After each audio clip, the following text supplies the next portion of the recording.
তাহলে থাকো নাকি আমরা চলে যাই? আমরা কক্সবাজার যাই, ওখানে যা বালতি কিনবো, তুমি থাকো তাইলে। ঠিক আছে, তাহলে তুমি এখানে রাগ হয়ে থাকো, আমরা কক্সবাজার যা বালতি কিনি। আমরা বালতি দিয়ে মাটি কাটবো। তুমি বালতিতে মাটি কাটতে পারো? কিভাবে কাটা আগে দেখাও। কেমন করে? এমন করে কেমনে? এমন করে কাটটা কি করবা বালতিতে?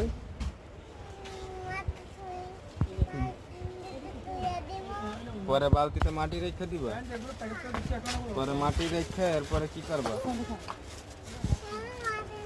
খেলবা। এরপরে যে সমুদ্রের পানিতে যে ঢেউ এসে যায়, পরে যে তোমার যে উড়ায় লাইবে, সেটা কি করবা? বন্ধ করে দাও ভিডিও।